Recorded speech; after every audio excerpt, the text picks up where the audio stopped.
Shalom, shalom, selamat pagi buat Indonesia, selamat hari Natal buat kita semua ya.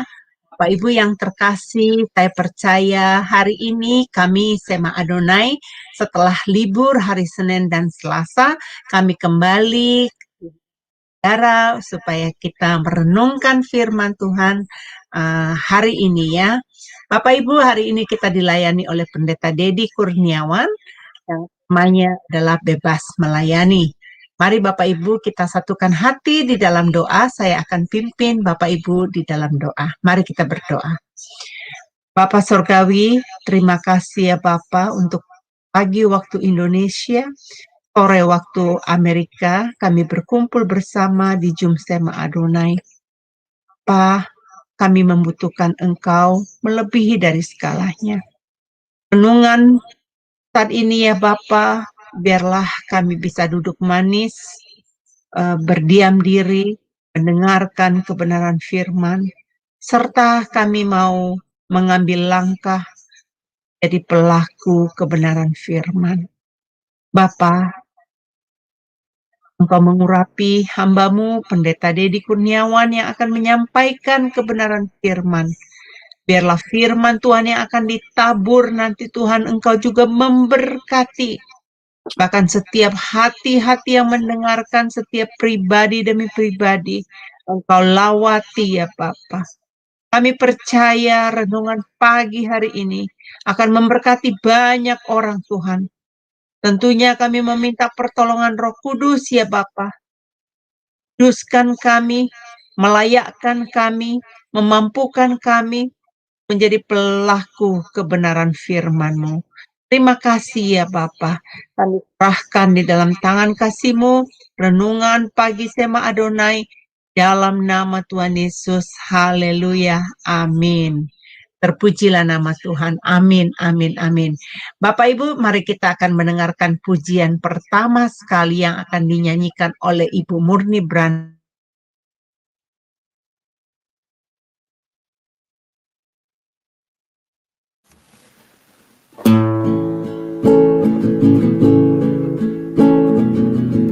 Bapa,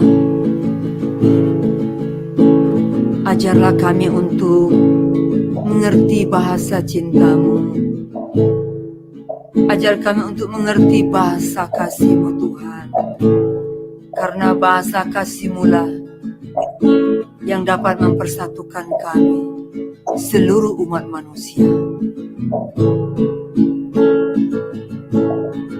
Ajarilah kami bahasa cinta-Mu, agar kami dekat padamu ya Tuhanku.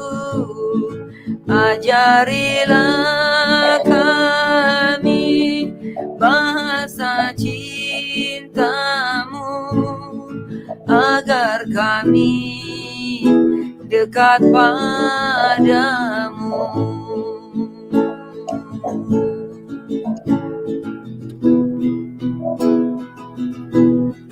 Andai kata ku lakukan yang luhur mulia, namun tanpa kasih cinta, hampa tak berguna. Ajarilah kami bahasa cinta-Mu, agar kami dekat padamu ya Tuhanku.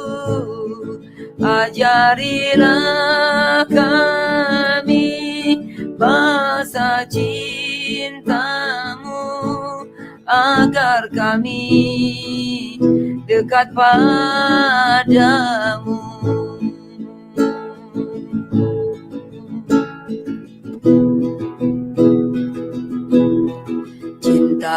itu lemah lembut, sabar sederhana,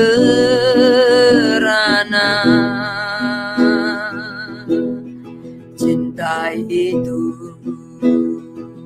murah hati, rela menderita.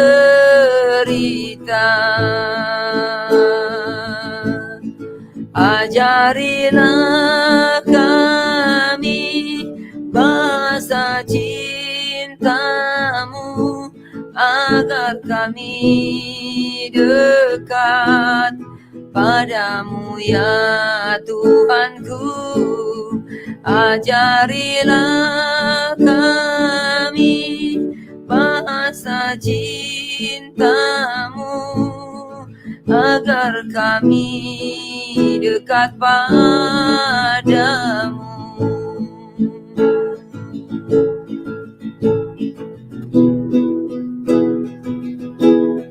Andai kata ku dermakan segala milikku, namun akan lebih mulia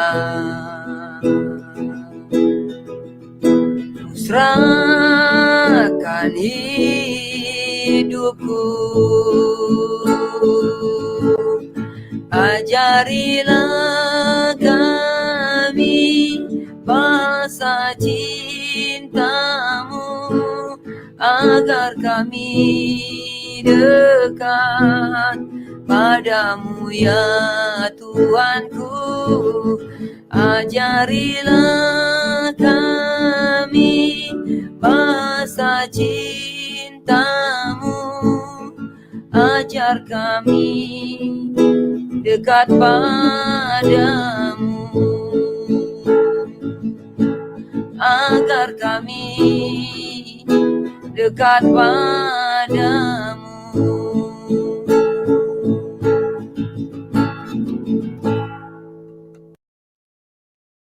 Amin, amin. Benar ya, itu pujian kita yang kita berharap kepada Tuhan. Ajari kita banyak hal, bukan hanya satu hal, tetapi banyak hal. Nah, kita akan mendengarkan firman Tuhan dari Pendeta Dedi kan untuk menyampaikan renungannya, Pak. Masih di mute, Pak. Ya, makasih Bu Heni. Bapak Ibu sekalian, kita akan belajar pagi hari ini, kita akan lihat kebenaran firman Tuhan. Ya, tema hari ini adalah bebas melayani, Bapak Ibu ya. Jadi kalau kita berbicara tentang bebas melayani, maka kita berbicara tentang bahwa menjadi orang Kristen adalah bagian daripada melayani, saudaraku. Dan ketika kita melayani, maka saudara dan saya memiliki dampak yang baik, bukan hanya bagi diri saudara, tetapi juga bagi banyak orang, saudaraku. Nah, ketika saya menulis tema ini, melayani tanpa hambatan atau bebas melayani, saudaraku, berarti di dalam pelayanan atau kita melayani Tuhan, kadang-kadang bukan berarti perjalanan kita akan begitu mulus ya, tidak ada hambatan, tidak ada tantangan, tidak ada gangguan. Nah, kita akan belajar dan melihat bahwa di dalam kita melayani Tuhan, kita mau fokus ke depan. Kita melihat sesuatu yang ada di depan itu tujuannya buat apa? Karena ada sesuatu yang akan kita raih, ada sesuatu yang akan menjadi fokus utama kita, sehingga saudara kita tidak gagal fokus, sehingga kita tidak kehilangan fokus kita untuk kita mencapai sesuatu ke depan.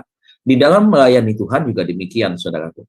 Di dalam melayani Tuhan bukan hanya kita berbicara tentang pemahaman kita tentang kebenaran, kemudian bagaimana kita menghidupi kebenaran itu, bukan sekedar itu, saudara. Tetapi kita jangan lupa bahwa ketika kita melayani, apa sih arti yang sesungguhnya begitu? Apa sih yang ingin kita capai dari hidup kita sebagai orang percaya, sebagai anak-anak Tuhan tentunya, sebagai orang-orang pilihan Tuhan? Ada banyak sebutan-sebutan yang kita terima, saudaraku, dari status kita sebagai orang yang percaya kepada Tuhan, begitu ya, saudara. Ada sesuatu yang tidak boleh hilang. Nah, itu apa? Nah, itu yang ke depan yang akan kita capai dari dalam panggilan kita sebagai seorang hamba-hamba Tuhan. sebagai orang yang melayani. Nah, inilah Bapak Ibu yang hari ini akan kita bahas, supaya kita tidak kehilangan arah, kehilangan fokus waktu kita melayani Tuhan. Dan bukan berarti ketika kita melayani Tuhan, oh tanpa halangan, tanpa hambatan. Tentunya tidak seperti itu, saudaraku. Nah, kita lihat ya, 1 Korintus pasal yang ke-7, 1 Korintus pasal yang ke-7, 1 Korintus pasal yang ke-7, ayat yang ke-35.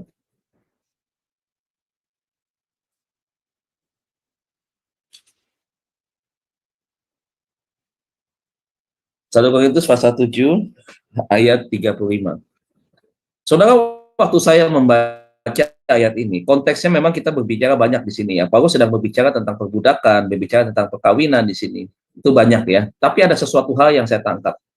Ya, ada satu hal yang saya tangkap, yaitu ayat 36. Ya, ayat 36. Nah, inilah yang kadang-kadang saudara ada satu hal yang harus kita waspada, yang tidak boleh kita lengah, yaitu apa? Adanya gangguan. Nah, kita lihat ya. Tetapi jika seorang menyangka bahwa ia tidak berlaku wajar terhadap gadisnya, jika gadisnya itu telah bertambah tua dan 35 ya Bu ya. 35, maaf, bukan 36, 35. 35. Ya, semuanya ini kukatakan kepadamu untuk kepentingan kamu sendiri, bukan untuk menghalang-halangi kamu dalam kebebasan kamu. Tetapi sebaliknya supaya kamu melakukan apa yang benar. Nih, Paulus sudah mengajarkan kepada kita untuk kita tertib, untuk kita fokus, bukan untuk mencampuri ya pelayanan kita, bukan berarti untuk terlalu banyak mengatur begitu, bukan. Tetapi Paulus sedang ingatkan supaya ini, ya, melakukan apa yang benar dan baik. Dan dikatakan melayani Tuhan tanpa gangguan. Melayani Tuhan tanpa gangguan. Nah, kalau kita melayani Tuhan tanpa gangguan, berarti kita ingin melayani Tuhan itu secara bebas. Tidak ada ikatan-ikatan, tidak ada pergumulan-pergumulan yang menyebabkan, saudara, fokus kita menjadi menyimpang begitu. Jadi kita gagal fokus. Nah, Paulus sedang kasih tahu supaya kita bisa melayani Tuhan.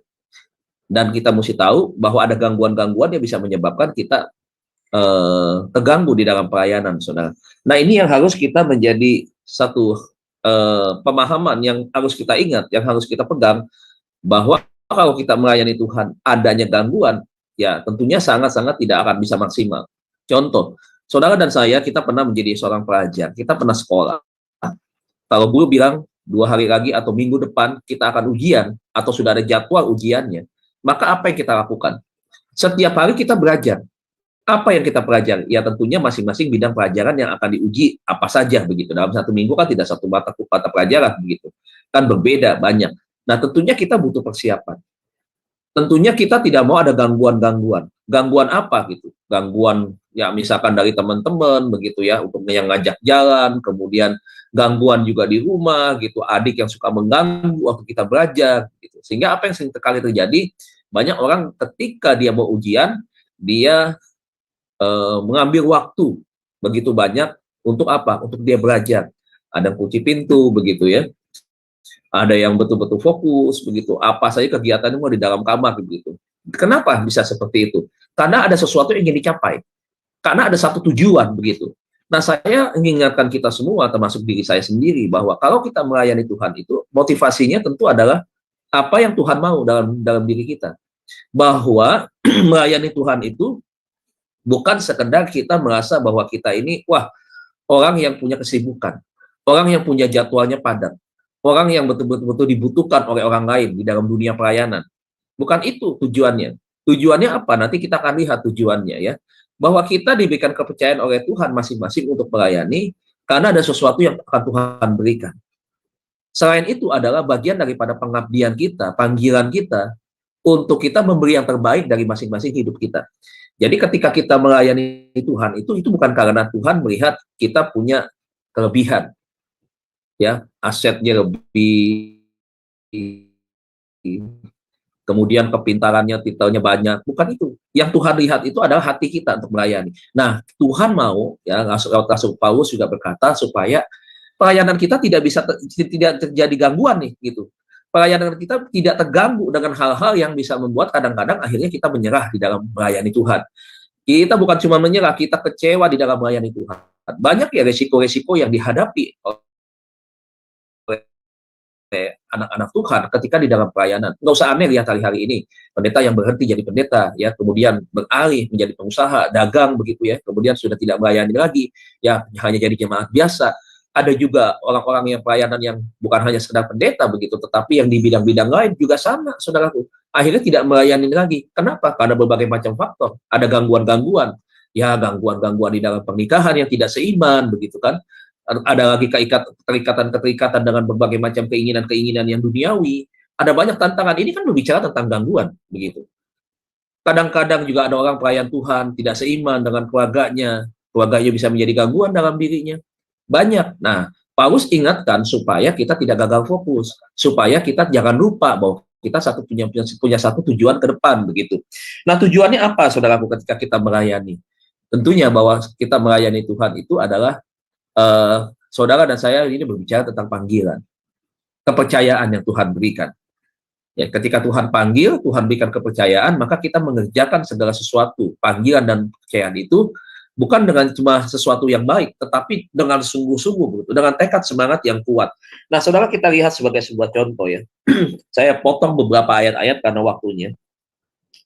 Tapi saya lihat sebuah contoh saja, mengajak Bapak Ibu lihat di dalam Kisah Rasul 16 ayat 16 sampai dengan 18 ya. Kisah Rasul 16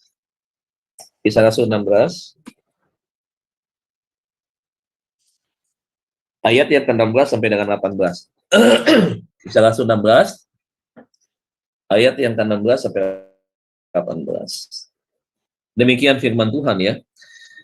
Pada suatu kali ketika kami pergi ke tempat sembahyang itu, kami bertemu dengan seorang hamba perempuan yang mempunyai roh tenung. Berarti ada kuasa kegelapan ya, black magic atau ilmu hitam dari seorang perempuan. Perempuan ini adalah ahli tenung begitu ya.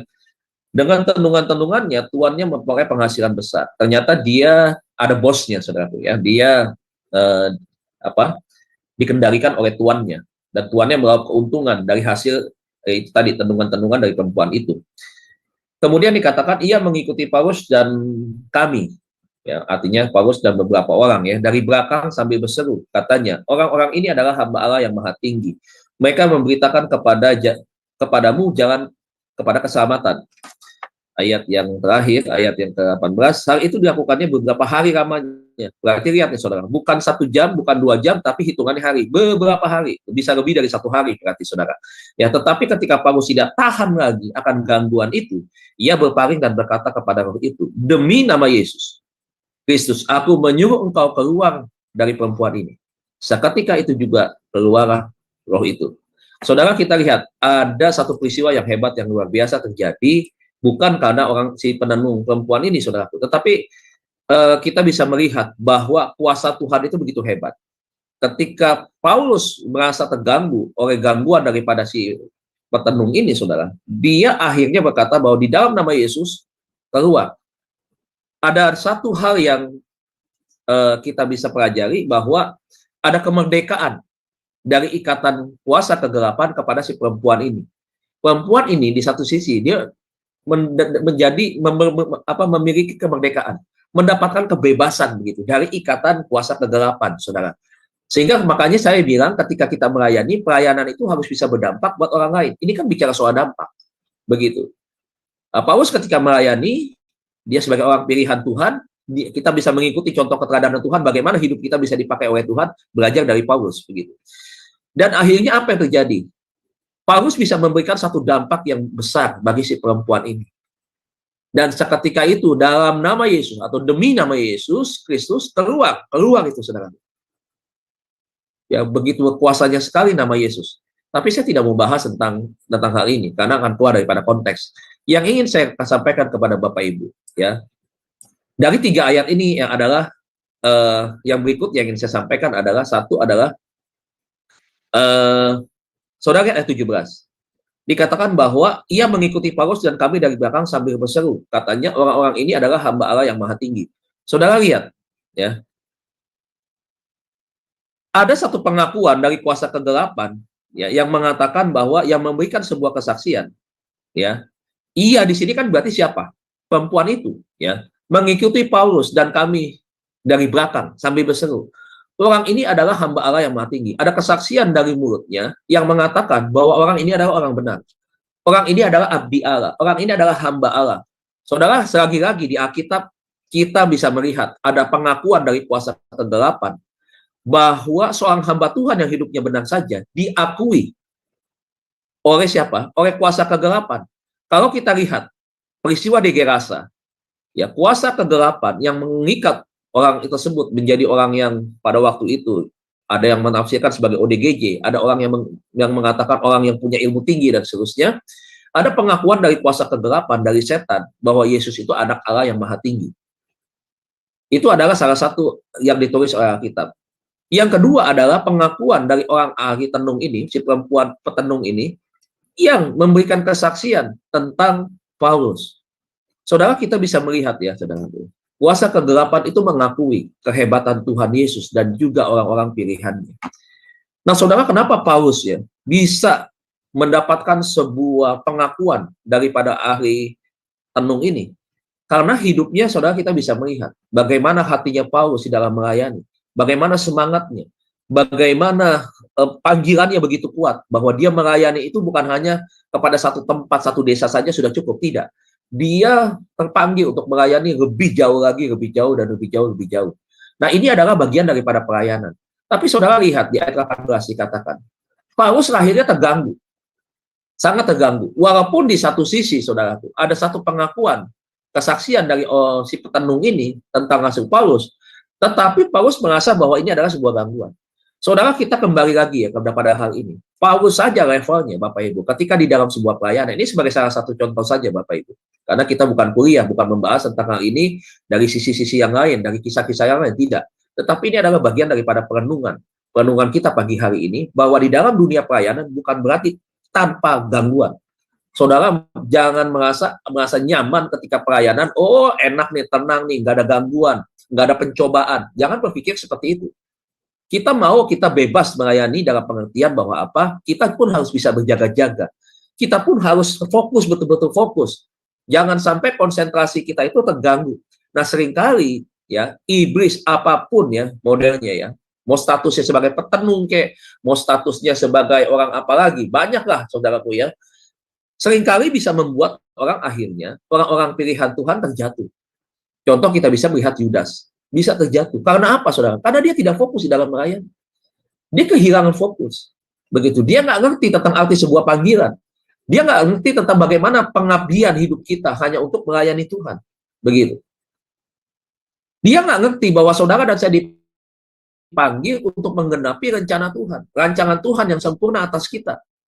Bukan hanya kita mengejar tentang keselamatan, bukan itu, walaupun keselamatan itu penting, bukan. Keselamatan tidak mungkin kita bisa raih, kita bisa pertahankan kalau kita melayani Tuhan juga setengah-setengah.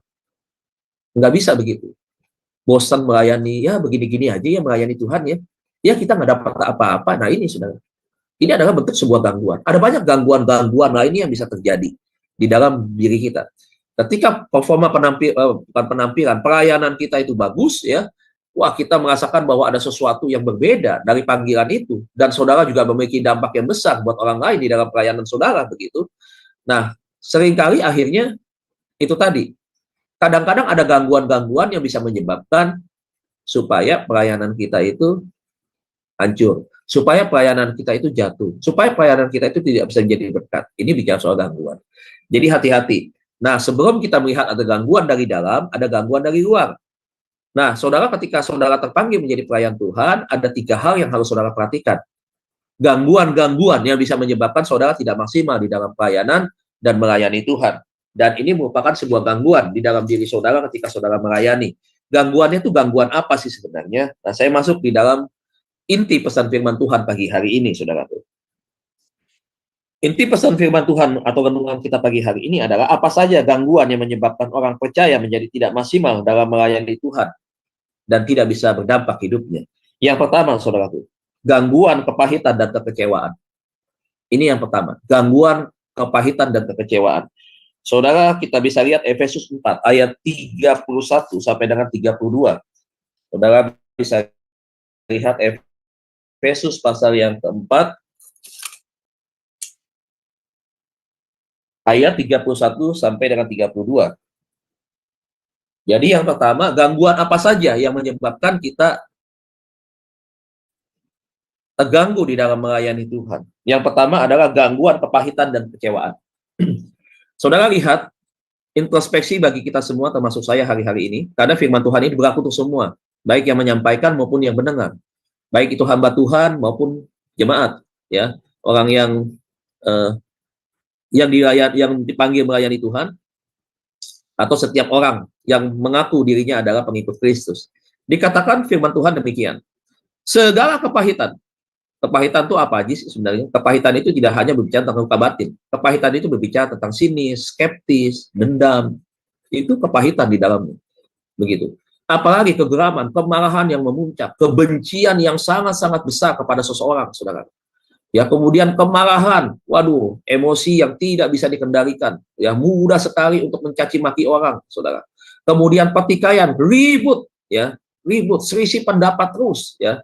Kemudian sampai kepada menjurus kepada fitnah, menjurus kepada menjelekkan kepribadian orang, saudaraku. Nah ini nih, ya, dikatakan hendaklah dibuang di antara kamu, di antara kita semua yang hadir, bahkan di antara semua orang yang menyaksikan renungan ini, bahkan yang nanti akan menyaksikan juga, ya, kalau nanti ini direkamkan, nanti ada siaran tundanya, dan yang menonton siaran tunda ini, supaya hati-hati dengan yang pertama ini, saudara. Supaya dibuang di antara kamu, bukan disimpan. Dan demikian pula segala kejahatan. Kejahatan itu bukan berbicara tentang sebuah tindakan. Ada dampak, ada hasilnya. Bukan. Kejahatan itu juga berbicara tentang apa yang ada dalam pikiran kita. Apa yang ada di pikiran kita itu juga berbicara tentang kejahatan. Sesuatu yang menyimpang dari kebenaran itu adalah kejahatan. Begitu. Pikiran kotor ada di dalamnya. Pikiran yang merugikan orang lain itu ada di dalamnya. Nah, jadi ingat nih Bapak Ibu ya, ayat 31 ini merupakan sebuah gangguan dalam diri seseorang untuk bisa maksimal ada dalam melayani Tuhan. Nah, gangguan-gangguan inilah yang harus kita buang. Jangan disimpan. Tetapi hendaklah kamu ramah seorang terhadap yang lain. Ini adalah kebalikannya nih. Tetapi hendaklah kamu ramah seorang terhadap yang lain. Penuh kasih mesra dan saling mengampuni. Penuh kasih mesra ini bukan berarti ya sesuatu yang negatif, bukan. Tetapi kasih mesra itu betul-betul kasih yang betul-betul meluap dalam bentuk sebuah tindakan yang baik, dalam segala aspek hal-hal yang baik. Itu sesuatu yang mesra, yang begitu dekat, menjadikan semua orang itu seperti saudara. Itu mesra hubungannya, dekat, begitu. Dan saling mengampuni. Sebagaimana Allah di dalam Kristus telah mengampuni kamu. Ya, jadi kita terima pengampunan daripada Tuhan, saudara dan saya pun harus melepaskan pengampunan kepada orang yang lain. Begitu. Nah, ini adalah gangguan yang seringkali kenapa pelayanan anak-anak Tuhan, sekolah teologi dan gelarnya begitu banyak, enggak maju-maju, mentok terus pelayanannya di situ.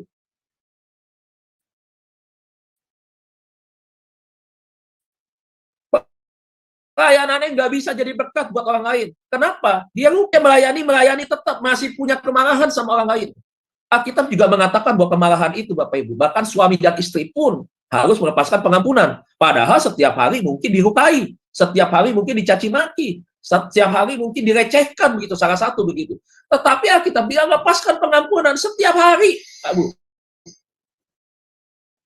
Nah ini kan buktinya, saudaraku, bahwa betapa pentingnya pengampunan itu ketika orang, apalagi dia sebagai orang yang melayani sesama, begitu.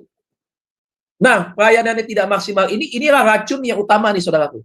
Nah, iblis seringkali goda, jangan mau ngampunin dia. Oh, ngapain ngampunin dia, disakitin, dipermalukan seperti itu. Bodoh ya mau mengampuni, itu iblis. Tapi buat Tuhan, ya, buat kita sebagai orang percaya nih, Tuhan mengajarkan apa? Hinaanmu, penderitaanmu tidak seperti apa yang aku alami. Kalau kata Tuhan bilang nih, kalau Tuhan mau kasih tahu, mau dibandingkan begitu. Nggak sebanding, begitu. You mau lihat mana aku seperti ini saja bisa mengampuni di atas kayu salib dan mendoakan mereka, bersyafaat buat mereka yang ada di bawah tuh. Pelaku-pelaku yang melakukan kejahatan, menghina, meludahi, memukul Yesus, menyalibkan Yesus. Yesus sampai bisa melepaskan pengampunan, doa syafaat kepada Bapa di sorga. Ampuni Tuhan. Mereka nggak tahu apa yang mereka perbuat. Coba saudaraku. Bisakah kita seperti itu? Nggak bisa. Nggak bisa. Tapi kita bisa lakukan ketika kita bilang, Tuhan, kalau saya mencintai Tuhan, saya pasti ikuti apa yang Tuhan kerjakan. Tuhan, kalau saya menomorsatukan Tuhan sebagai sumber teladan di dalam kehidupanku, aku yakin aku bisa. Karena sebagaimana manusia, keterbatasan kemampuanku, ya sangat terbatas. Tetapi kalau aku percaya kepada Tuhan, aku meneladani Tuhan yang tidak terbatas, maka aku cakap untuk melakukan segala sesuatu, dan aku bisa mengerjakannya. Ya begitu dong. Ya. Jadi ini poin yang pertama nih, hati-hati ya. Orang bisa nggak melayani, tetapi hatinya punya kemarahan? Bisa, Bapak Ibu. Orang bisa nggak berdoa nih, buat orang lain begitu, tetapi hatinya bermasalah begitu? Bisa. Tapi kita nggak bisa maksimal melayani seperti Paulus. Kenapa? Ya karena ada ini. Makanya tadi saya bilang, buang. Ketika kita buang, kita bisa melihat hasil yang berbeda. Waktu kita nggak buang, waktu kita simpan, setelah kita buang. Hasilnya apa? Kita bisa merasakan sendiri, kita bisa menilai sendiri, begitu. Nah, Bapak Ibu Saudara yang kasih Tuhan ya, segala sesuatu yang kita simpan, ayat 31 ini, itu kalau didiamkan di dalam tubuh, ya itu akan menjadi sampah, akan menjadi sesuatu yang busuk. Makanya saudara dengarkan, ada yang, oh hatinya busuk, seperti itu. Kenapa saudaraku? Ya karena ini, menyebabkan hati yang tadinya bersih, bagus, begitu ya, memancar kehidupan, kok Amsal bilang, jadi memancarkan kematian. Kenapa? Karena busuk hatinya. Nah, supaya hatinya tidak busuk, buang ini. Karena ini gangguan yang utama untuk saudara maksimal melayani Tuhan. Itu yang pertama. Jadi gangguan apa? Gangguan kepahitan dan kekecewaan. Yang kedua, saudaraku, kita lihat. Saya cepat saja, saudaraku. Gangguan apa lagi, saudaraku? Supaya kita bebas melayani Tuhan tanpa hambatan, begitu. Supaya kita bebas melayani Tuhan tanpa gangguan. Kita lihat, saudaraku. Filipi pasal 3, ayat 13 sampai ayat 14. Filipi pasal 3, Filipi pasal 3 ayat 13 sampai 14.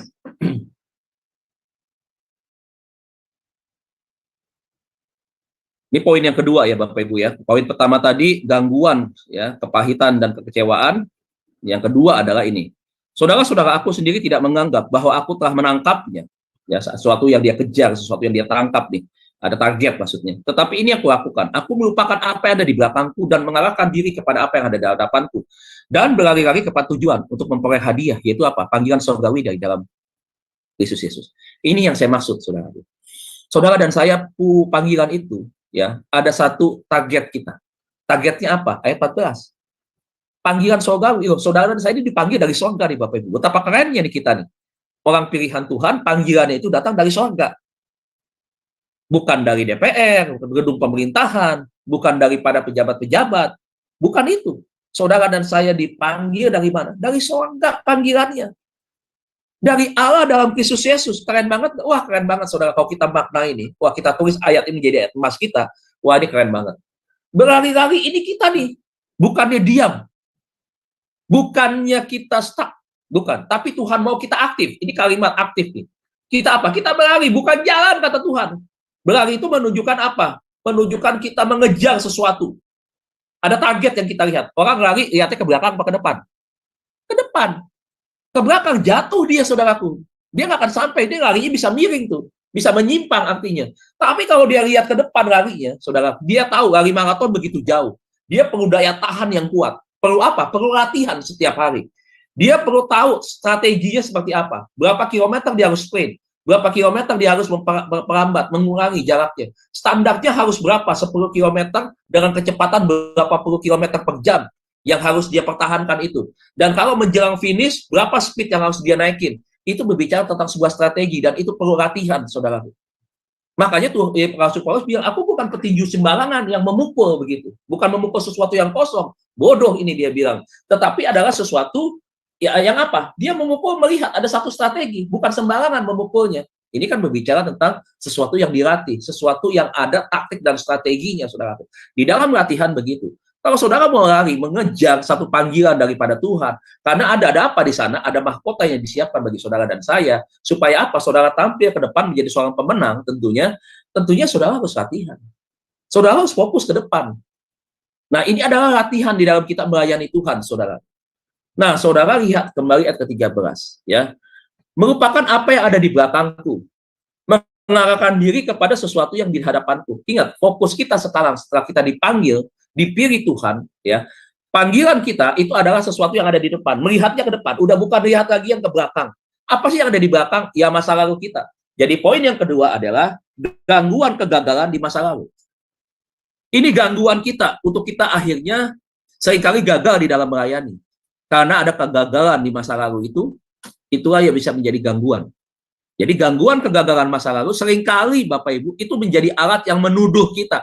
Ya, lu kan lu sekarang ya mau melayani. Kan dulunya kan lu nipu tuh. Kan lu dulunya kan perempuan gak bener. Kan lu kan perebut laki orang ya. Lu kan dulu sekarang layan gini kan lu dulu playboy. Kan lu suka main perempuan dulunya. Seringkali begitu saudaraku. Kegagalan masa lalu karena kita membanding-bandingkan kehidupan kita di masa lalu. Seakan-akan kita nggak layak. Ingat ya Bapak Ibu ya, ketika dulu kehidupan kita, Alkitab bilang, seorang pun tidak ada yang benar di atas muka bumi ini. Termasuk saya Bapak Ibu. Saya akui, saya bukan orang yang benar. Tetapi orang yang tidak benar ini dipilih Tuhan untuk dibenarkan. Setelah dibenarkan apa? Dipercayakan Tuhan. Dipercayakan apa? Untuk melayani. Waktu kita dipercayakan Tuhan untuk melayani, fokus kita adalah bagaimana kita mengerjakan apa yang Tuhan sudah percayakan bagi kita. Itu yang harus kita kejar. Itu yang harus kita pertahankan. Itu yang harus kita buktikan kepada Tuhan begitu. Jadi jangan lihat di masa lalu. Begitu. Ya, saya kan dulu kan anak yang terlantar, broken home nih, nggak punya bapak nih, dihina-hina orang mulu nih, hidup miskin dan seterusnya. Saya tidak akan bisa maksimal melayani Tuhan. Jangan jadikan ini sebagai alat untuk menuduh diri Anda tidak kembali kepada kehidupan yang lama. Jangan, saudara. Saudara harus bisa melihat diri saudara yang sekarang, bukan yang dulu. Saudara lihat ya, sebagai salah satu contoh saya sebutkan. Contoh-contoh di Alkitab, mereka ada punya masa lalu yang tidak baik, tapi bisa Tuhan pakai setelah dia menjadi satu pribadi yang baru. Saudara dan saya ini ciptaan yang baru, bukan ciptaan yang lama, bukan manusia lama. Saudara dan saya adalah manusia yang baru. Dan sekarang saudara manusia baru adalah manusia yang sudah ada di dalam kebenaran Tuhan. Bukan yang ada di dalam kehidupan dunia, bukan ada di dalam tata cara dan kemudian kehidupan-kehidupan yang menyimpang atau kehidupan yang jahat, tetapi kita hidup di dalam hidup yang benar di mata Tuhan. Saudara lihat contoh, Musa latar belakangnya apa dulu? Dia pernah membunuh orang, saudara. Dia pernah membunuh. Tapi saudara lihat, apakah itu menjadi sebuah beban dia untuk dia menggenapi rencana Tuhan di dalam hidupnya? Ketika dia bertanggung jawab, yes Tuhan aku mau sebagai orang pilihan Tuhan mengerjakan apa yang harus aku kerjakan, walaupun di dalam melayani pekerjaan Tuhan dan panggilan Tuhan tidak mudah, seperti Musa lihat. Tidak mudah, makanya selalu saya bilang, jangan merasa nyaman. Kalau saudara sudah melayani Tuhan, saudara merasa nyaman, hati-hati. Justru saudara harus berusaha untuk berjaga-jaga dan mengerti bahwa melayani Tuhan itu bukan bicara soal kenyamanan, tapi bicara soal perjuangan. Nah saudara lihat ya, yang pertama itu adalah Musa. Musa adalah seorang pembunuh. Siapa lagi? Yakub, seorang penipu, ya. Kemudian Petrus menyangkal Tuhan Yesus 3 kali, Bapak Ibu. Untung dia bertobat. Kalau dia nggak bertobat, sama nasibnya sama Yudas. Dia bertobat, Bapak Ibu. Sampai Tuhan apa? Sampai Tuhan katakan iya. Sampai Tuhan percayakan dia. Memang Tuhan sudah memilih dia untuk menjadi seorang pemimpin gereja kelak. Di atas batu karang ini, aku akan mendirikan jemaatku. Katanya. Dia bilang seperti itu kan, kata Tuhan. Yang keempat, Paulus. Kita lihat di tokoh yang terakhir yang kita bahas daripada kitab-kitab yang dia tulis. Apa yang dia katakan? Apa yang kita tulis tentang dia sebelumnya? Oh, dia seorang orang Kristen yang mengejar-ngejar orang Kristen. Itu Paulus. Nah. Tapi apakah ketika dia menjadi satu manusia yang baru, apakah dia meratapi dan dia hidup di masa lalunya itu sehingga dia tidak maksimal? Kemudian dia merasa, aduh mau melayani Tuhan, saya kan pembunuh ya, aduh saya kan dulu yang bunuh orang Kristen ya, saya kan yang melempari batu Stefanus ya, saya kan yang menyuruh orang-orang memprovokatori ya supaya cari orang Kristen, ya aniaya, bunuh, kan dulu saya begitu ya, nggak bisa maju yang model begini, nggak bisa maju ya. Jadi kalau Tuhan sudah milih saudara, saudara sudah melepaskan kehidupan masa lalu, saudara diampuni oleh Tuhan dosanya, saudara bisa belajar untuk maksimal. Ini gangguan. Jangan kembali kepada masa lalu. Saudara sekarang dan saya hari ini fokusnya ke depan. Lihat yang ke depan. Kita berjalan ke depan, bukan kita berjalan mundur. Bukan kita berlari sambil nengok ke belakang. No, tidak seperti itu. Ya, tinggalkan beban masa lalu saudara. Gangguan-gangguan di masa lalu. Buang itu, lupakan itu. Jangan taruh lagi di pikiran saudara. Buang, minta Tuhan bersihkan itu. Hati, pikiran kita. Supaya jangan ada sisa di dalam hati dan pikiran kita. Berkaitan dengan apa yang kita kerjakan di masa lalu. Saudara lihat, orang-orang yang seperti ini bisa Tuhan pakai. dan hidupnya bisa berubah 180 derajat, berbeda dari kehidupan yang lama. Kita pun demikian, Bapak Ibu. Jangan lihat siapa diri kita dulu, lihat siapa diri kita sekarang. Yang ketiga, yang terakhir, saudara.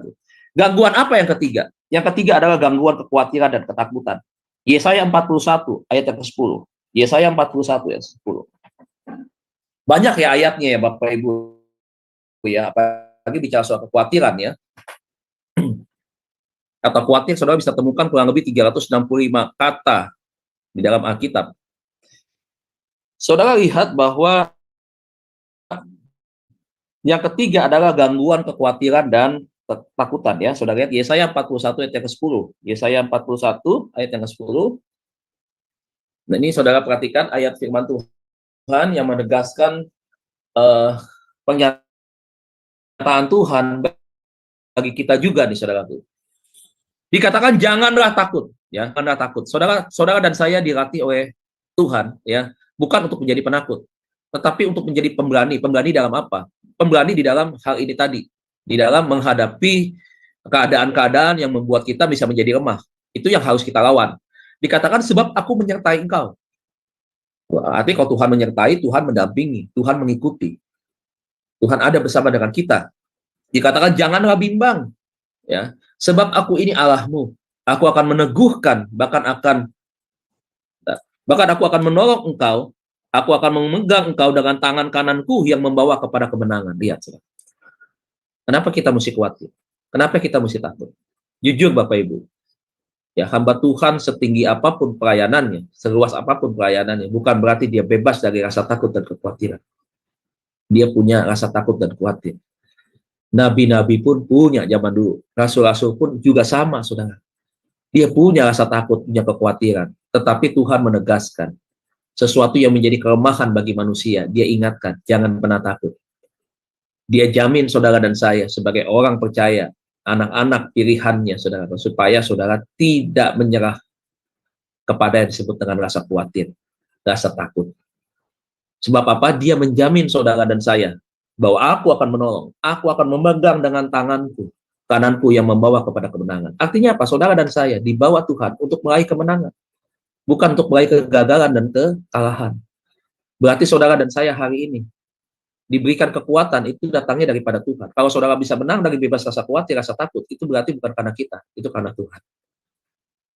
Nah, jadi poin yang ketiga adalah bagaimana kita bisa melayani bebas tanpa hambatan, kita bisa melayani tanpa gangguan, karena ada 3 hal yang harus kita bereskan, atau yang harus 3 hal yang akan kita ikuti. Yang pertama adalah, saudaraku, gangguan daripada kekecewaan dan kepahitan, atau gangguan kepahitan dan kekecewaan. Yang kedua adalah gangguan kegagalan di masa lalu. Yang ketiga adalah gangguan kekhawatiran dan ketakutan. 3 ini Bapak Ibu harus kita bebas dari 3 hal ini. Kalau ini kita tidak bebaskan, kalau ini masih ada di dalam diri kita, maaf Bapak Ibu, ini bukan sebuah penghakiman, bukan sebuah tuduhan, tetapi ini adalah sebagai sebuah peringatan bahwa pelayanan kita tidak pernah akan maksimal. Kiranya ini menjadi pesan firman Tuhan, Bapak Ibu. Kita mau belajar bersama-sama supaya pelayanan Bapak Ibu Saudara dan saya bisa semakin hari semakin maksimal, dan kita bisa melewati tanpa gangguan. Dan pada akhirnya tadi Tuhan membawa kita kepada satu kemenangan. Dan pada akhirnya saudara dan saya bisa lebih daripada pemenang. Tuhan Yesus berkati kita semua. Amin untuk firman Tuhan. Saya kembalikan kepada moderator. Amin. Amin. Terima kasih Pak Dedi, pesan Tuhan yang membawa kita untuk maju di dalam kita melayani ya. Kita harus bebas dari gangguan-gangguan yang ada. Jangan simpan kepahitan, kekecewaan, ketakutan, kekhawatiran, dan juga jangan lalu itu menghambat kita di dalam kita melayani Tuhan. Bapak Ibu yang terkasih, mari kita mendengarkan pujian yang kedua yang akan dinyanyikan oleh Ibu Murni. Adakah tempat bagi Yesus? Dipersilakan.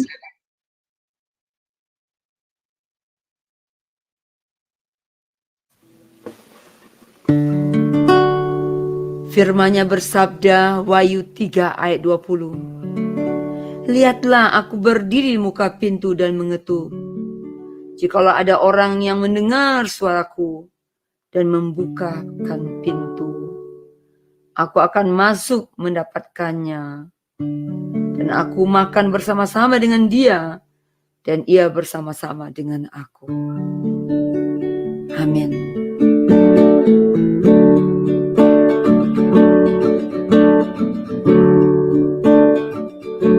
Terima kasih Tuhan,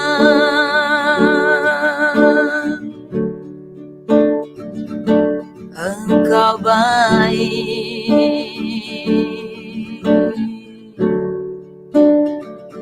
Engkau baik Bapa.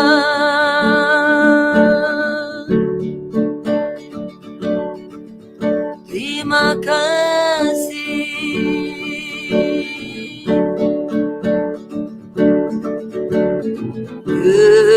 Dengarlah bunyi ketukan pada pintu hatimu. Yesus ingin kau bukakan. Maukah sambut Tuhanmu?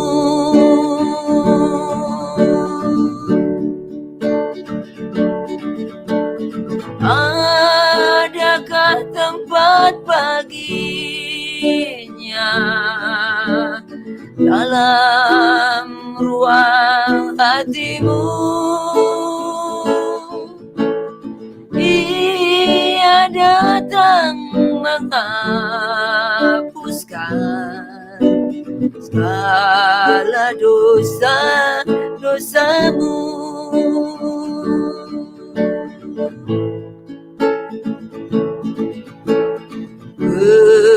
Pekerjaan dan hiburan memenuhi hatimu, namun tiada kau sediakan tempat bagi Tuhanmu.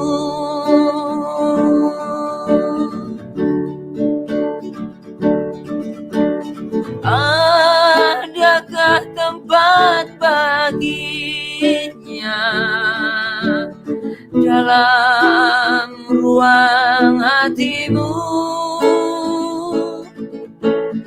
Ia datang menghapuskan segala dosa-dosamu.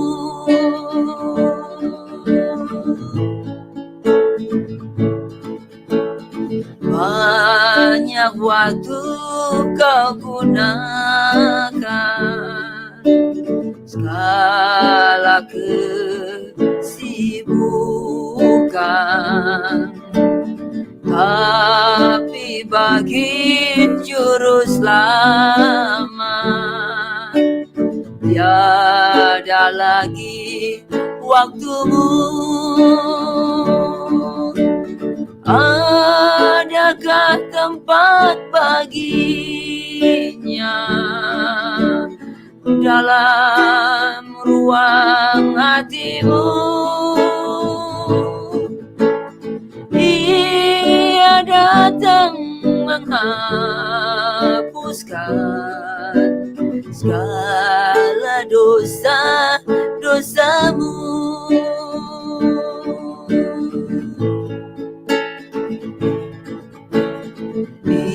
Inilah saat bagimu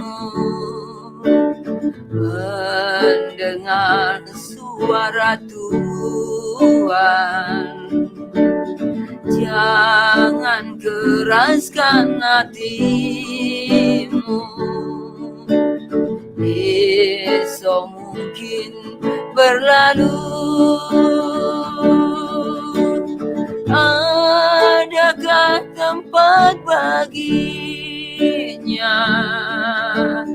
dalam ruang hatimu? Ia datang menghapuskan segala dosa-dosamu. Segala segala dosa-dosamu. Amin. Amin. Pujian yang sangat memberkati kita ya.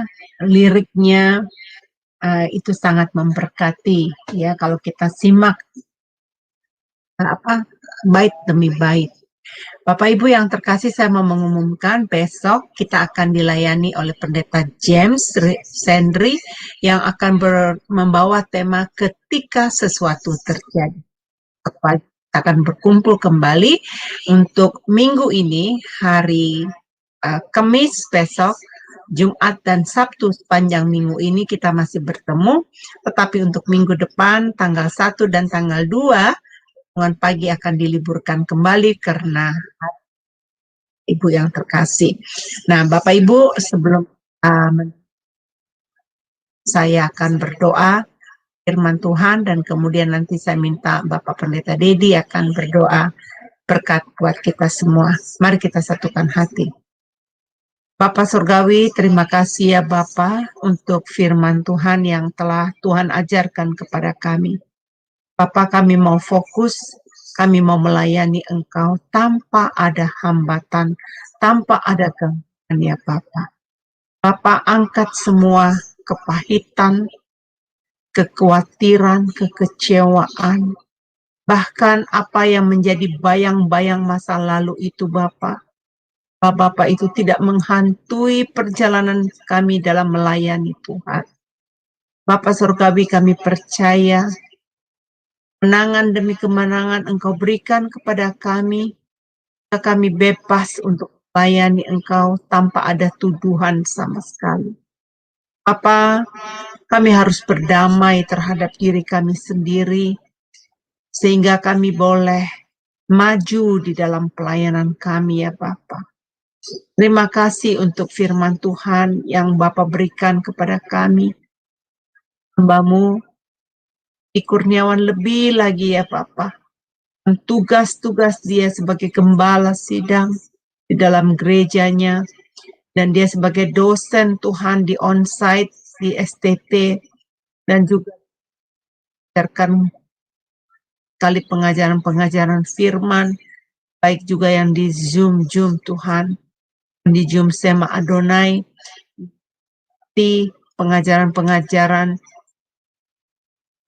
Bapak berkati dia, berkati anak-anaknya, berkati pekerjaannya, apapun yang dikerjakan ya Bapak, biarlah Engkau terus memberkati, berikan hikmat Tuhan, tambahkan hikmat, ya kemampuan ya Bapak, untuk mengajar banyak setiap anak-anak Tuhan. Bapak Surgawi, kami serahkan Pak Dedi Kurniawan di dalam tangan kasih-Mu. Percaya siapapun yang mendengarkan renungan pagi hari Sema Adonai ini akan diberkati dan mengambil komitmen untuk berterus Tuhan di dalam melayani Tuhan. Terima kasih Bapa. Di dalam nama Tuhan Yesus kami berdoa. Haleluya. Amin. Bapak Ibu yang terkasih, saya mau mengumumkan doa syafaat yang diadakan setiap hari Senin dan hari Sabtu. Kebetulan Senin besok kita diliburkan ya, tapi hari Sabtu apabila ada permohonan doa, tolong disampaikan kepada kami supaya kami bisa mendoakannya. Bagi teman-teman yang telah mengirimkan doa, apabila telah dijawab doanya, tolong juga disampaikan supaya kami bisa tahu, kalau enggak kami akan doakan terus ya. Bapak Ibu yang terkasih, mari kita menerima berkat dari hamba Tuhan. Pak Dedi, dipersilakan. Ya, Bapak Ibu, kita akan mengakhiri ibadah pagi kita hari ini. Mari kita tundukkan kepala sekali lagi, kita berdoa. Bapak, terima kasih, kebenaran-Mu kami terima dan kebenaran-Mu akan kami lakukan. Sebab kami ingin hidup kami menjadi pelaku firman Tuhan, hidup kami berdampak bagi orang lain, kami ingin menjadi pemenang, dan kami mau melayani Tuhan tanpa adanya gangguan. Kami ingin Tuhan pelayanan kami semuanya berjalan dengan indah, tanpa ada sesuatu hambatan-hambatan yang menyebabkan kita akhirnya mundur daripada pelayanan itu sendiri. Kecewa, meninggalkan Tuhan, marah, sedih, dan pada akhirnya kami terhambat untuk kami berlari mengejar yang menjadi satu tujuan di dalam panggilan surgawi. Terima kasih Tuhan, sebentar kami akan beraktivitas, melakukan semua pekerjaan, tugas-tugas yang Tuhan percayakan bagi kami. Kami siap Tuhan untuk kami terima berkat daripada Tuhan. Mari Bapak Ibu Saudara, buka hati, pandanglah wajah Tuhan, terima berkat daripada Tuhan. Kekasih-kekasih Tuhan, hamba-hamba Tuhan yang diurapi, yang terus dituntun oleh Tuhan, hidup di dalam kebenaran, dan menjadi berkat bagi banyak orang. Terimalah berkat Allah Bapa kita di sorga, cinta kasih daripada Tuhan kita Yesus Kristus, pertolongan, penghiburan, penyertaan Allah Roh Kudus akan terus menuntun, menyertai kita, dan membawa kita setiap hari kepada panggilannya, dan pada akhirnya memberikan kepada kita kemenangan, bahkan lebih daripada pemenang, yang percaya dan diberkati. Bersama-sama kita katakan, amin. Amin.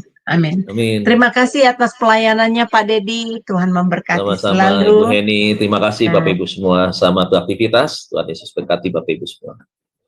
Baik Bapak Ibu yang terkasih, kami Sema Adonai memohon diri. Sampai ketemu besok pagi.